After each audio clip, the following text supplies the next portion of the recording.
Okay, here we are, 18 days after having put the eggs in here. Sorry that we didn't get the lockdown on camera. It happened late at night, and our producer baby wasn't here. So all that is we go in on day 14. We take the eggs out of the turners, so when they hatch, they don't get their feet caught up in the egg turner. Right here. So we just put them on the grate. The eggs don't need to be turned anymore at that point.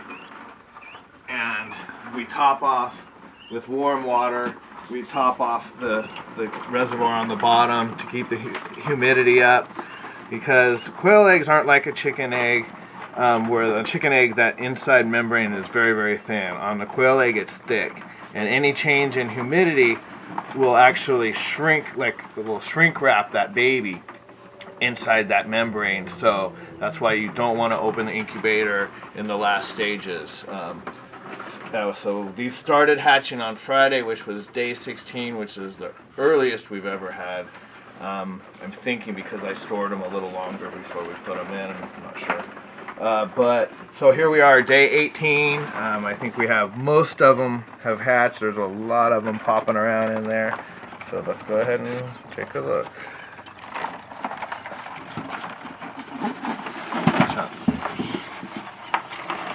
Got a bundle. So here's a standard Coturnix baby quail, tiny little thing. Got some little blondes. These will probably turn white. And this looks like a tuxedo. It has the dark on the back and the white middle. Whoa. How many do you have, you think? I don't know. I'm guessing usually it should be about 25, I would think. And there's still some eggs in here that haven't hatched that we'll probably, I'm sure we'll leave it in here for a couple more days, and usually we'll have one or two maybe more hatch after that. But I think we've got the most of what's going to hatch. So let's see how many eggs are left that haven't hatched. There's a couple. We didn't candle. Quail eggs are very tough to candle. They're really thick shells, thick hard shells, and so they're tough to candle. But you can float them to tell if they're fertile or not. But we don't have a problem with fertility, so we pretty much stopped doing that.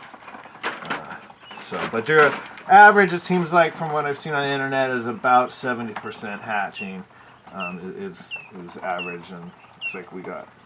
See, I think we had 38 eggs, so there's 1, 2, 3, 4, 5, 6, 7, 8, 9 left. So that was, so we got 29 chicks, it looks like here, and they all seem to be healthy. A couple, see, there's a little variety of sizes here, like compared. We have some jumbo and some standard size quail, wow. So you get different size chicks. So they are very cute and very small. So when do they start walking? It takes them, like these, they're already walking around. It takes them only a few hours. Ooh, look at the nice little rusty one there. Like a Tibetan probably, or maybe Italian.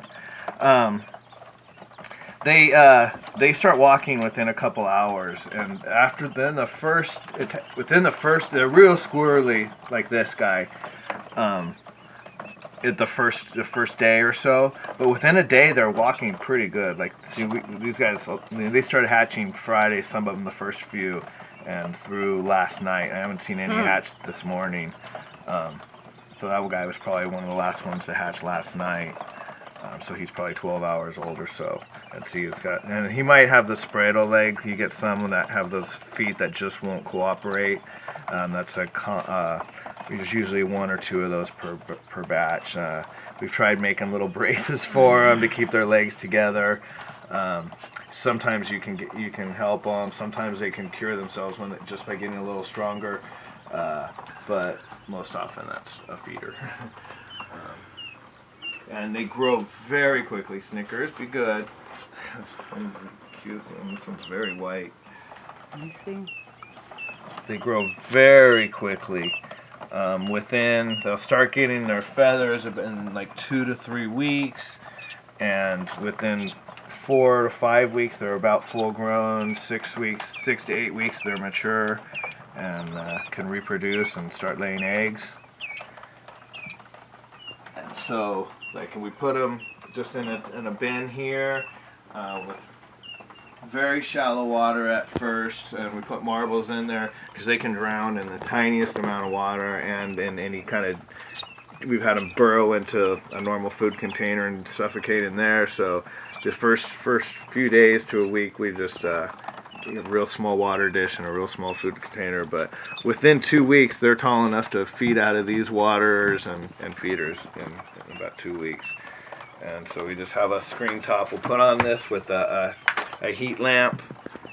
We'll keep a heat lamp on there. You want to keep them about 100 degrees for the first week, and you can bring it down 5 degrees for the next few weeks until they have their feathers. Once they have their feathers, they handle pretty much about any weather as long as they have some place to retreat. They're not fully exposed to it. They have a little hide box. But so yeah, these quail they're a blast. We're really happy we did this. Just the eggs are great. We use them for so much for food. We do them for hatching. We feed the reptiles with the eggs. The lizards love them, and the chicks obviously are great for the snakes. And they start out so small and they grow so quickly, so you have a good range of sizes to work with. So anyways, but yeah, can't say enough about the Coturnix quail. They're very easy to maintain, very cheap to maintain. They don't need a lot of space, and extremely productive for us. We have no problem selling the eggs, have no problem selling the chicks, and they're cute and fun. Till next time.